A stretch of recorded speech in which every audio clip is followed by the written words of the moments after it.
All right, let's get into it. Did you know that right now, inside your body, there's a logistics network running that's way more complex, more vital than anything on Earth? Seriously. And it's not moving boxes or packages. It's moving something so much more important, iron. And if we can understand this secret supply chain, we can crack one of the biggest health mysteries out there. Does this sound familiar? You're just dragging through your day. You feel exhausted, you've got all the classic signs of low iron, so you start taking the pills, and nothing happens. It's so frustrating, right? You feel like you're going crazy. But here's the thing. It's not some unsolvable mystery. It's a logistics problem. And we're not talking about a small problem here. This is huge. Globally, we're looking at something like 1.2 billion people with iron deficiency anemia. And get this, that number doesn't even count all the people who have low iron without full-blown anemia, but are still feeling totally wiped out every single day. So, what's the big deal with iron anyway? Why does this one little mineral matter so much? Well, it's because iron is, well, fundamental. It's the absolute core of hemoglobin. That's the protein that literally carries oxygen around in your blood. It's also critical for making energy at the cellular level. Think of it like this. No iron, no energy. The whole system just grinds to a crawl. Okay, so to figure out where things can go wrong, we've got to look at the whole system. Let's map out this iron supply chain together, from the very beginning, the moment it enters your body, all the way to where it gets used. All right, first stop, every single bit of iron you take in, doesn't matter if it's from a juicy steak or a supplement pill, it all arrives right here in the duodenum. That's the first section of your small intestine. You can just think of it as the body's main shipping port. This is it, the only place new iron can get in from the outside. Now, once that iron makes it through the port, it can't just float around aimlessly. Nope, it needs a ride, and that's where transferrin comes into play.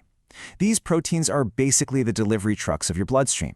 They grab onto the iron and act like little chauffeurs, driving it all around your body to wherever it needs to go.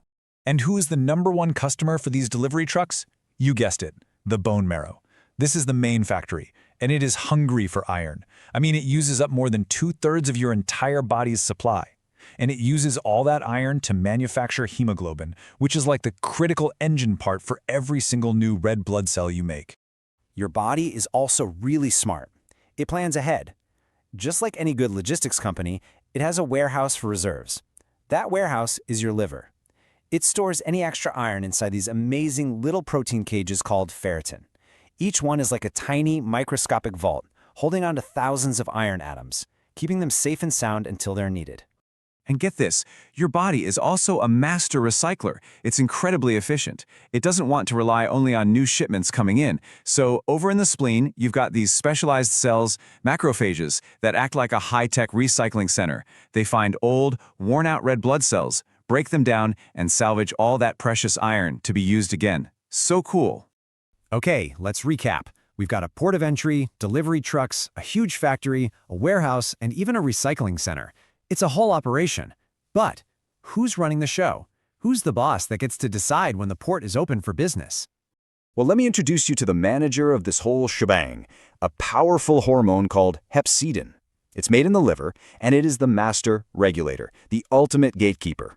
Hepcidin literally holds the keys to the door. It controls whether iron is allowed to leave the intestine and actually get into your bloodstream. So, it's a brilliant system, right? But like any system, it has a weak spot. So what happens when our gatekeeper, Hepcidin, decides to just lock all the doors? So what would make it do that? What triggers a total lockdown?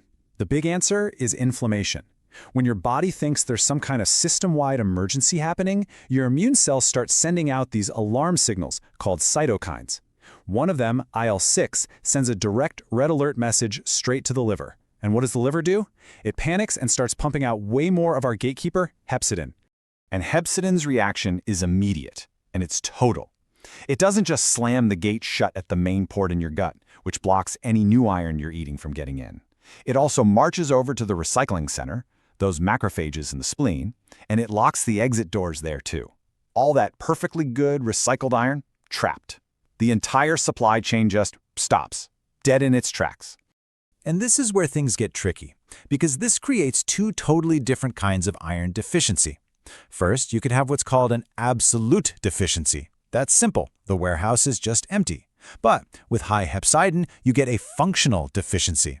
The iron is actually in the warehouse, but the gatekeeper has locked the doors and won't let anyone get to it. And from the perspective of your bone marrow factory, it doesn't matter why it's not getting iron. The result is the same: no raw materials, no production.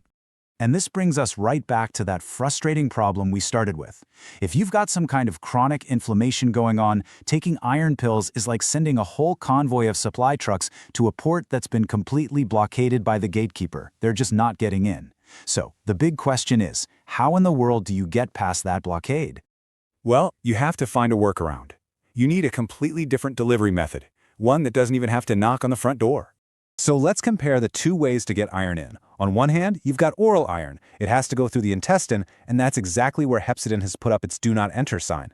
But on the other hand, you have intravenous iron, an IV infusion. Think of this like a special air freight delivery. It just flies right over the blockade and delivers the iron package directly into the bloodstream. And guess who's waiting there? Our transfer and delivery trucks ready to load up. And the effect of this is huge, and it's fast. The shipment has successfully arrived. The transferring trucks can finally get their cargo and drive it straight to the liver to completely restock those ferritin warehouses. And what that does is it guarantees the bone marrow factory has a nice, stable, long-term supply of all the materials it needs to keep doing its super important job, making brand new, healthy red blood cells. All right, so let's just pull back for a second and look at the whole map we've built. When you see the entire system laid out like this, it all starts to make sense, doesn't it? Here's the most important thing to remember from all of this. Your iron levels aren't just about what you're eating, it's about this whole complex, moving supply chain. You've got the duodenum as the port, hepcidin as the tough gatekeeper, transferrin as the delivery fleet, the bone marrow as the factory, the liver as the warehouse, and the spleen as the recycling plant. Every single piece has to be working properly.